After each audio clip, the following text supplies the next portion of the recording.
Leading up to Tuesday, we knew of two encounters between Trump and Putin, a very brief one before they officially held their bilateral, and of course the bilateral, which was highly anticipated. It was the first time they sit together in official capacity, and obviously with all the hype going around about Russia investigation surrounding this administration, that was obviously going to be significant either way. Now, on Tuesday it emerged that there was a third encounter at dinner following the bilateral meeting.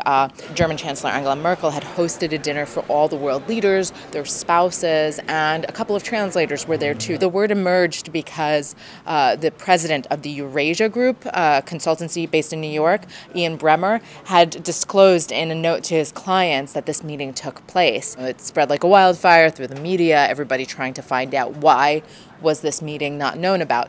Now, the White House is pushing back even on the term meeting. They're saying it was just a conversation, a dinner time conversation. One White House official telling me, you could hardly call a conversation over dessert a meeting.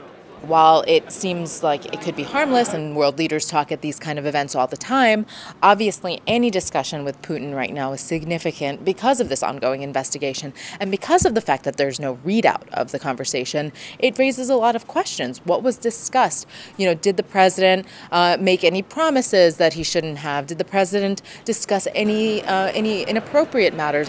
What we've discovered is that the meeting probably lasted approximately an hour, and that pretty much eliminates the entire notion of it being a pull-aside or a brief meeting. The White House was really trying to push the fact that it was a brief meeting, but it seems that it was a lot longer than what most people would describe as brief.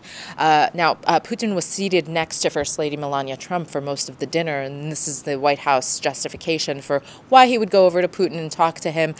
He and Mrs. Trump had already been engaged in conversation throughout the dinner, and so the president, who was seated on the other side of the table, eventually joined them. So President Trump was very defiant. When the news came out late Tuesday night, he tweeted that it was essentially fake news and the media hyping it up. He said it was sick, that they would take such a casual meeting and turn it into something so nefarious. I personally had a discussion with Ian Bremmer on what he had heard directly from people inside the room about the meeting, and he was saying people were astonished that the president would meet so brazenly, so openly, and talk to Putin for such a long time when this is obviously a country that is a friendly adversary, if we can characterize it as that.